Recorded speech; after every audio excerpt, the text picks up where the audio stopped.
मेरे हिसाब से एपिसोड 75 अब तक के सबसे दर्दनाक और बेचैन कर देने वाले एपिसोड्स में से एक है। ये किस्त शोर नहीं मचाती, लेकिन धीरे धीरे दिल पर बोझ बन जाती है। यहाँ हर किरदार अपने अपने जख्मों के साथ खड़ा है, और सबसे बड़ी बात यह है कि कोई भी खुद को पूरी तरह गलत मानने को तैयार नहीं। यही वजह है कि हालात और बिगड़ते चले जाते हैं। अली का किरदार इस एपिसोड में मुझे बेहद टूटा हुआ नजर आया।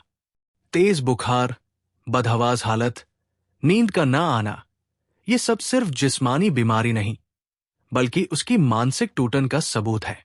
लेकिन इसके बावजूद वो अपनी जिद और गुस्से को छोड़ने को तैयार नहीं।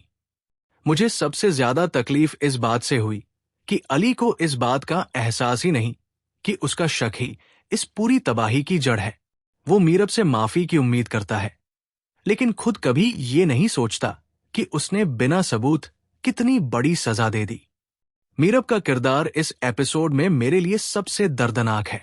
एक औरत जो अपने शौहर से इतना प्यार करती है कि अपनी मां की खातिर भी समझौता करने को तैयार नहीं, लेकिन फिर भी उसे शक, बदनामी और जिल्लत के सिवा कुछ नहीं मिलता।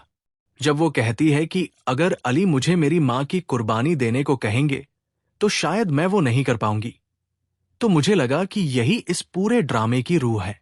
ये सिर्फ मीरब की कहानी नहीं, बल्कि हर उस औरत की कहानी है जिसे हर हाल में चूज करने पर मजबूर किया जाता है।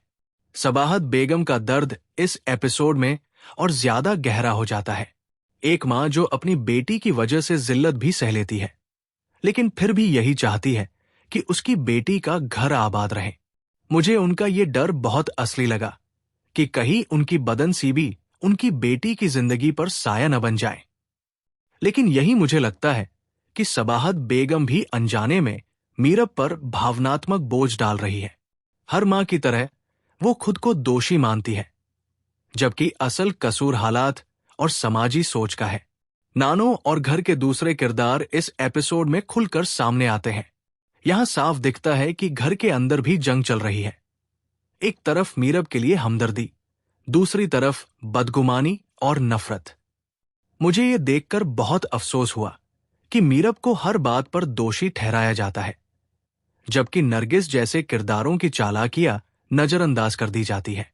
ये हमारे समाज की बहुत कड़वी सच्चाई है। सबसे ज्यादा झकझोर देने वाला हिस्सा वह है जहां मीरब को धक्के देकर घर से निकाले जाने की बात सामने आती है। ये सिर्फ एक झगड़ा नहीं, बल्कि औरत की बेबसी की इंतहा है।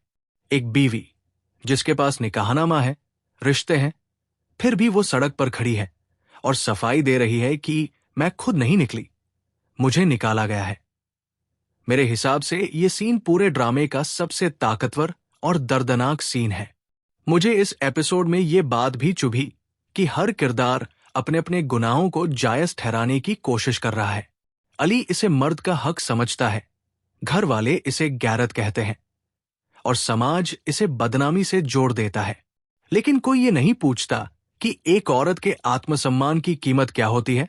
अगर मैं कमजोरियों की बात करूं, तो मुझे लगता है कि कुछ जगहों पर मीरब के दर्द को इतना खींच दिया गया कि दर्शक इमोशनली थकने लगता है। कहानी असरदार है, लेकिन थोड़ा बैलेंस होता तो और ज्यादा गहरी लगती। इसके अलावा नरगिस के किरदार को अभी भी पूरी तरह बेनकाब नहीं किया गया, जबकि उसकी भूमिका इस तबाही में बहुत अहम है। अब अगर मैं आगे की कहानी को लेकर अपनी प्रेडिक्शन करूं, तो मेरे हिसाब से अली का शक और जिद उसे और अकेला कर देगी। मीरब अब सिर्फ रोने वाली बीवी नहीं रहेगी, बल्कि अपने हक के लिए खड़ी होगी। सबाहत बेगम और मीरब का रिश्ता आगे चलकर कहानी का सबसे मजबूत सहारा बनेगा। और सबसे अहम बात, ये ड्रामा अब तलाक, बदनामी और औरत की पहचान जैसे बड़े सवालों की तरफ जाएगा। आखिर में डोर एपिसोड 75 मेरे लिए एक चेतावनी की तरह है।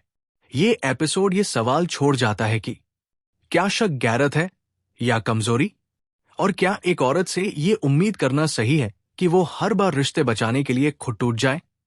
मेरे हिसाब से इस एपिसोड की सबसे बड़ी कामयाबी यही है कि ये हमें मजबूर करता है, सोचने पर, सवाल करने पर, और शायद अपने आसपास की सच्चाइयों को देखने पर।